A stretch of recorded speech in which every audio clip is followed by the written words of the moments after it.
Quartier général.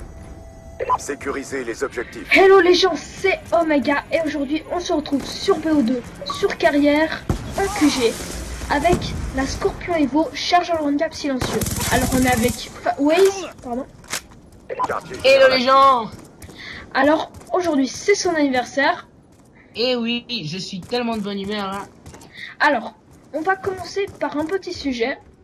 Alors, faut-il acheter un HDPVR ou pas? Pour les gens qui veulent se lancer sur YouTube. Car dès qu'on commence une chaîne YouTube, d'abord il faut déjà y penser à l'HDPVR avant de créer une chaîne YouTube. Mais dès qu'on y pense, est-ce qu'on hésite? On ne sait pas si on va en acheter un car on ne sait pas si la chaîne va fonctionner.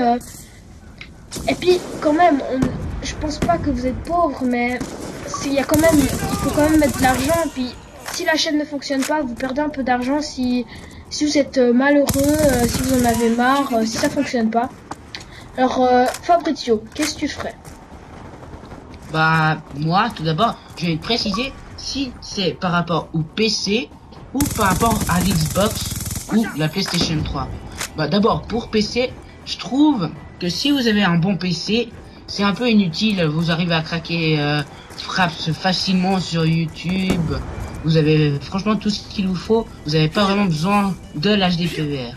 Tandis que pour l'Xbox et la PlayStation 3, il faut vraiment l'HDPVR ou bien un intermédiaire, un boîtier d'acquisition quoi. Hein. Il faut vraiment ça pour prendre les gameplays de la Xbox et avoir de la qualité du 720p ou du 1080. Voilà, comme un exemple, on peut vous montrer, regardez notre vidéo ou nos vidéos sur notre chaîne YouTube.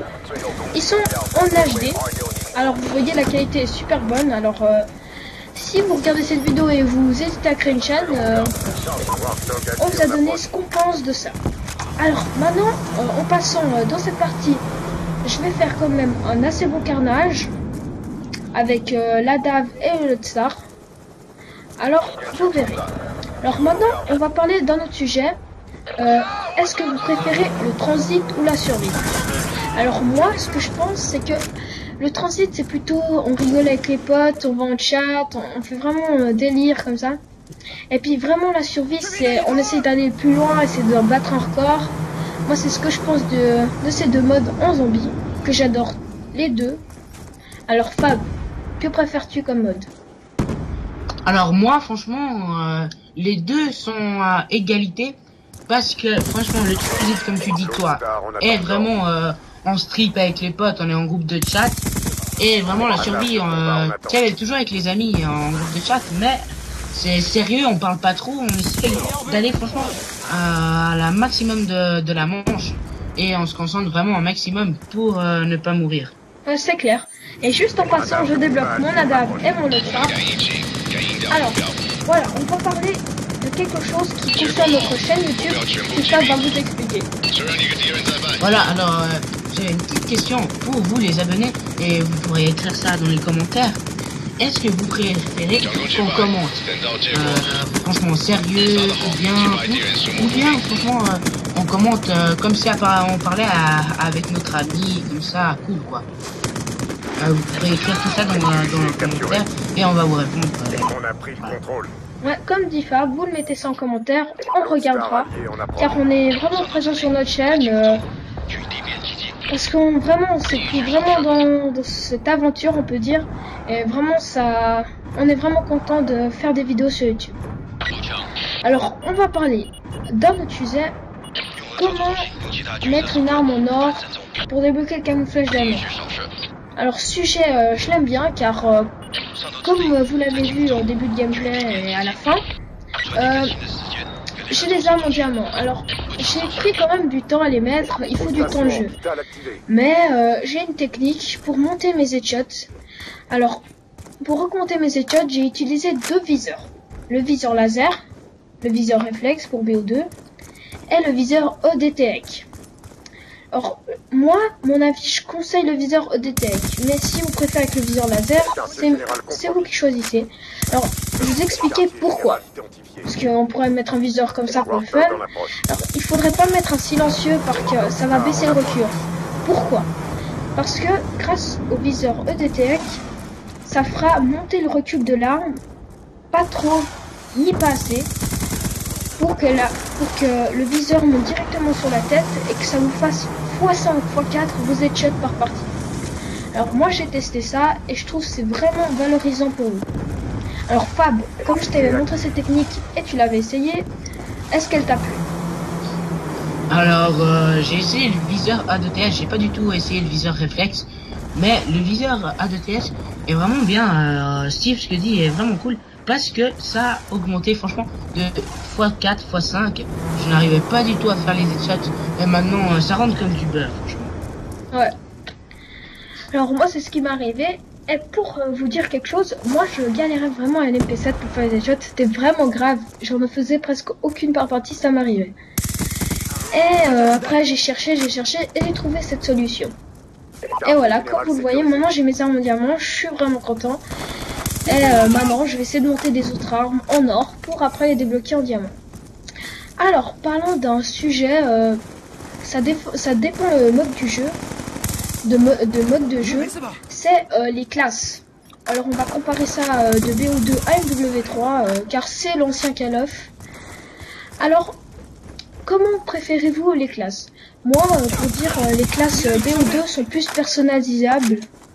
On peut modifier notre mode de jeu, mode rusher, mode un peu plus on temporise, vraiment ou gros score streak, vraiment on peut mettre ce qu'on veut, mais on peut pas forcément tout avoir. Mais Fabrizio va nous dire un peu plus sur ce sujet. Voilà, alors par rapport à MW2, MW3 pardon, Black Ops 2, on peut choisir comme tu dis notre mode de jeu, par exemple le rusher, camper, temporise, et ça me plaît bien. Mais le seul défaut, c'est que par rapport à les score streak, pardon, on doit toujours laisser le même, et c'est pour toutes les classes que le score streak est le même. Ça me désole un peu parce que comparé à MW3, on pouvait changer à chaque fois. Voilà. Ouais, on pouvait mettre soutien, assaut, et il y avait encore quoi? Spécialiste. Voilà, spécialiste. Ah, moi en passant spécialiste, je vais tester beaucoup pour faire des Moab. Alors, on va parler encore d'un sujet. Vous allez dire, vous faites beaucoup de sujets, mais cette vidéo est assez longue. Alors, on parle de sujets pour voir un peu comme il vient de sortir ce BO. Quand même, il vient pas de sortir maintenant, mais quand même, il n'y a pas forcément beaucoup de temps. Alors, pour dire, est-ce que vous préférez... Non, pas on va dire vous préférez, car ce que je vais dire, c'est des accessoires un peu noob. Vraiment noob pour moi. Vous pensez que c'est bien de jouer avec la Betty et la charge électrique? Alors moi, mon avis, moi je joue avec la charge électrique si vous le voyez dans mes classes. Mais moi je l'utilise pas vraiment. Si vous regardez les gameplays, je l'utilise pas vraiment pour paralyser les ennemis. Oui, je l'utilise pour paralyser les ennemis, mais pour embêter les ennemis. C'est juste quand je suis en série pour bloquer le spawn derrière moi, pour que personne ne spawn derrière moi. Et en mêlée générale, je trouve ça vraiment utile car c'est bien la mêlée générale, moi j'adore ça. Et puis en passant, Phoenix va beaucoup vous sortir des vidéos en mêlée générale. Bon, on retourne au sujet. C'est pour dire que moi je coupe souvent le spawn grâce à ça, mais je vais pas l'utiliser souvent si vous le regardez. Quelquefois je l'utilise même pas. Voilà, alors Fab, qu'est-ce que t'en penses? Moi je trouve ça me fait rager hein, quand je me prends une béquille, un couteau électrifiant. Ça me fait franchement rager. Mais franchement, chacun joue comme il veut. Chacun a acheté le jeu, alors voilà quoi. Voilà, t'as tout dit, c'est tout à fait juste. Alors, je vais encore parler un peu du gameplay car là, je n'ai plus trop de sujets en stock. Donc, on va parler de mon gameplay. Alors, vous voyez, je suis à la Scorpion. Dans ce gameplay, je vais beaucoup me balader. Je vais bouger sur la map. Ça va pas être forcément un gros carnage. Je vais faire un bon score. 70 par là. 60 vers les 70. Mais je vais pas forcément aller rusher dans le tas comme si vous avez vu dans la vidéo présentation. Ça va être plutôt comme le QG, c'est souvent moi je joue pas trop l'objectif, je sais que c'est pas forcément bien. Alors voilà. En parlant de ça, on va parler d'un sujet. Est-ce que vous trouvez que jouer l'objectif n'est pas bien? Alors moi, je dois l'avouer, je ne joue pas trop l'objectif car je cherche plutôt les scores stricts. Mais Fabrizio, est-ce que tu joues l'objectif toi? Franchement, maintenant, avant dans les autres Call of, ça me donnait des points, mais ça me donnait pas trop envie d'aller prendre les points, je jouais pas trop l'objectif. Et maintenant, sur ce Black Ops 2, ils ont fait quelque chose de bien, les scores stricts, et ils ont fait faire jouer l'objectif à presque tout le monde, car ça aide à débloquer les scores stricts, pardon. Et c'est ça, ils ont fait vraiment quelque chose de cool. Ouais, même dans MBO 3, ils avaient mis si on prend si on prend un point en domination, on gagne, on va dire un frag. Ça j'avais bien aimé car souvent quand tu étais pas loin de ta série, t'allais vite chercher un flag pour avoir un frag. Mais là c'est encore mieux, tu gagnes des points et ça monte vite. Comme moi, ce que j'adore vraiment, c'est la micro-station vitale car dès que vous le débloquez, pour ceux qui ont beaucoup de la peine à jouer dans ce BO2, d'accord, ça peut être compliqué, mais si vous galérez pas, ça peut être vraiment bien car ça vous amène beaucoup d'XP. Même les drones, jouer avec des drones, vous en lancez plein, vous gagnez des points et ça je trouve vraiment bien car ça se voit que vous jouez comme si vous jouez en soutien, vous aidez vos alliés. Je trouve ça vraiment bien. Alors Fab, est-ce que tu auras un sujet pour un peu la fin de la vidéo? Bah, je voulais repasser les armes en or parce que on n'a pas parlé pour les fusils à pompe. Ah oui, tout à fait. Les fusils à pompe, c'est pas du tout le viseur à 2TS. C'est franchement, faut vraiment mettre du dégât car pour débloquer les camouflages, il faut faire du un coup, un kill comme les snipers. Il faut vraiment mettre du dégât et essayer de jouer un maximum sur les maps petites comme Ijaked et Nuketown 2020. Alors moi, pour parler, j'ai bientôt j'ai 12 snipers pratiquement nord, j'ai le DSR pratiquement nord et aussi le balista. Et pour les monter, je vais vous dire, je suis allé en bonus map avec Nuketown, Ijaked et toutes les petites maps. Alors je vous le conseille. Alors Fab, dis-moi les armes que t'aimes bien dans ce jeu pour un peu parler à la fin de la vidéo. Bah, les armes que j'aime, franchement, c'est le Remington, le KSG, le DSR, la N94. C'est vraiment les classes assez bien qui sont là pour faire pas mal de frags. Et aussi la PDW et les MSMC, c'est franchement les armes qui font un maximum de mal. Alors je suis tout à fait avec toi.